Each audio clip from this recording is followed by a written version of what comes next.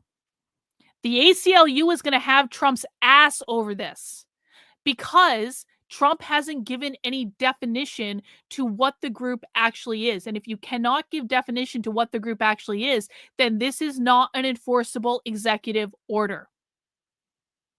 It's going to get struck down. I promise you. So, good start. We'll give credit where credit is due. I don't want to poo-poo everything. I want people to know, like, I'm actually trying to, like, be productive in this conversation. It's a good start. First section, beautiful.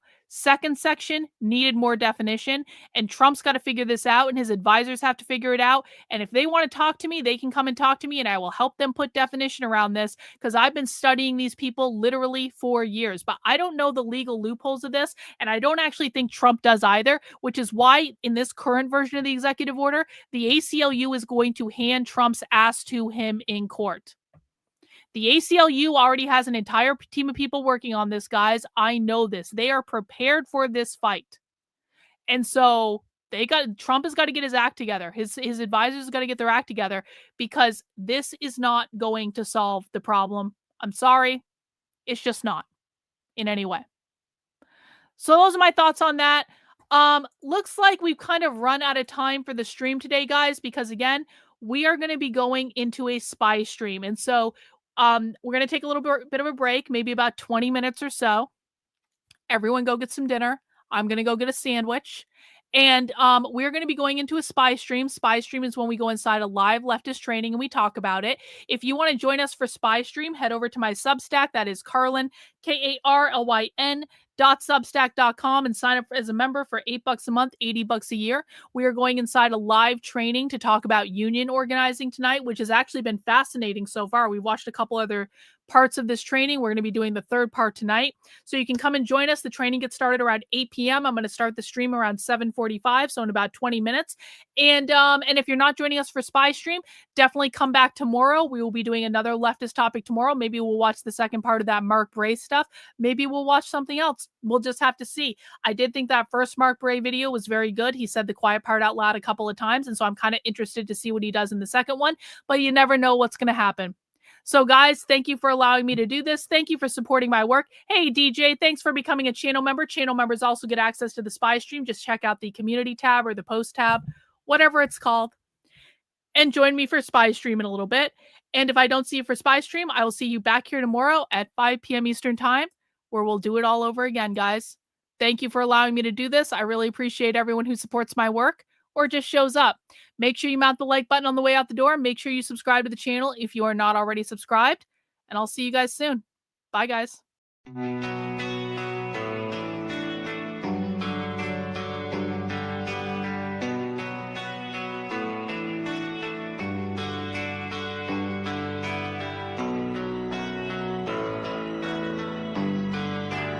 How are you feeling? How long have you been here?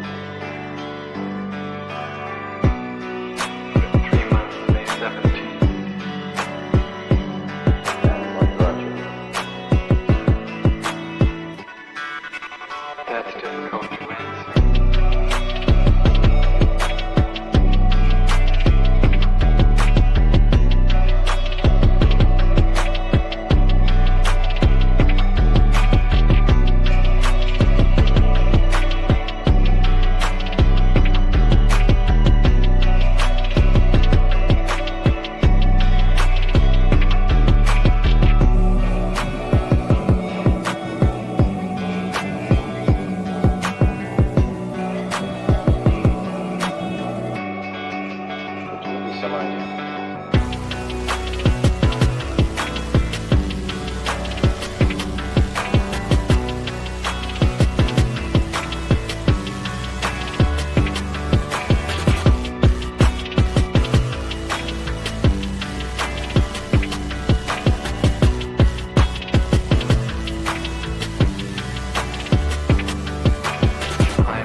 I'm not clear.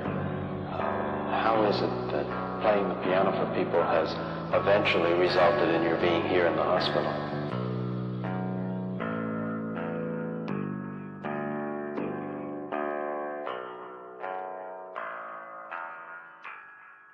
That's difficult to answer.